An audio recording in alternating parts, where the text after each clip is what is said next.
Sarah stared at the medical report, her hands trembling as the words blurred through her tears. Down the hall, her teenage son was struggling with depression, and her husband had just lost his job. Outside her window, the evening news painted another picture of a nation divided, violence erupting, and truth itself seeming to crumble. In that moment, sitting in her kitchen at 2 a.m., Sarah whispered the question so many of us have asked: God, are you really in control? If you've ever felt like Sarah, overwhelmed by circumstances spinning beyond your grip, watching your personal world collide with national chaos, then Psalm 2 has something revolutionary to say to you. This ancient psalm doesn't offer gentle platitudes or wishful thinking.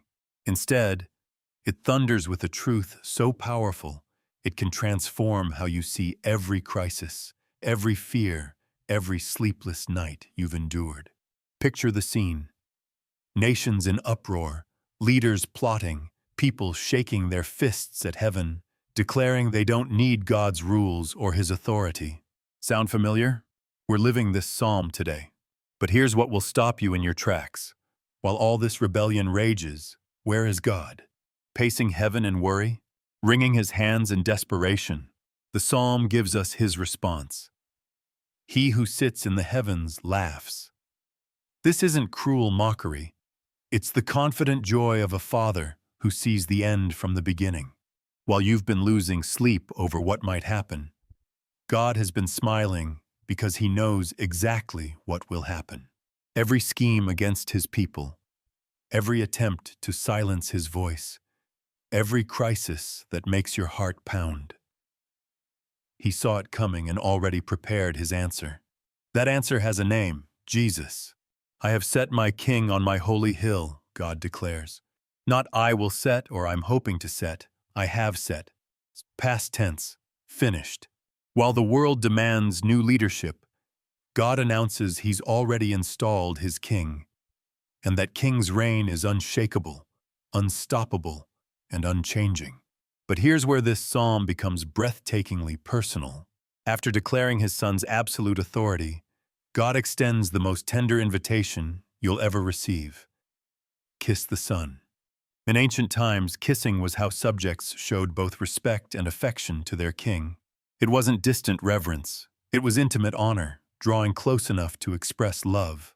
This is God's invitation to you right now. Not to grovel in fear, but to draw near in love. Not to beg for scraps of attention, but to accept your place as His beloved child. When you pray, you're not shouting into a void.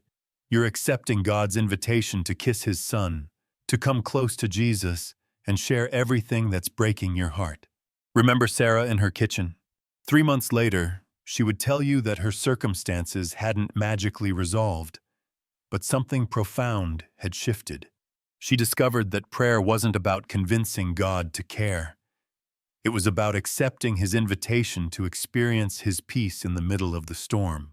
When she stopped demanding that God change her situation and started letting His presence change her heart, she found what she'd been searching for all along. Prayer becomes your secret refuge because it connects you to the One who holds every atom in the universe together by the power of His word. When you whisper Jesus' name in your darkest moment, you're not hoping He might hear you. You're acknowledging that He's been listening to your heartbeat since before you were born. Every prayer is an act of kissing the Son, drawing near to the King who has never lost a single battle for those He loves. The psalm ends with a promise that should make you weep with relief. Blessed are all who take refuge in Him. Not blessed are those with perfect lives, unlimited bank accounts, or problem-free families. Blessed deeply, eternally, unshakably blessed are those who run to Jesus when life falls apart. Blessed are those who choose to kiss the Son when the world demands they bow to fear instead. This blessing isn't waiting for you in some distant future. It's available right now, in this moment, as you read these words.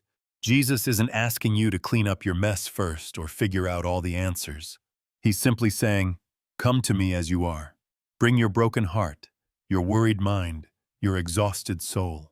Let me be your king not just in heaven's throne room, but in your living room where you're struggling to make ends meet, in your bedroom where you lie awake at 3 a.m., in your car where you sometimes cry during your commute.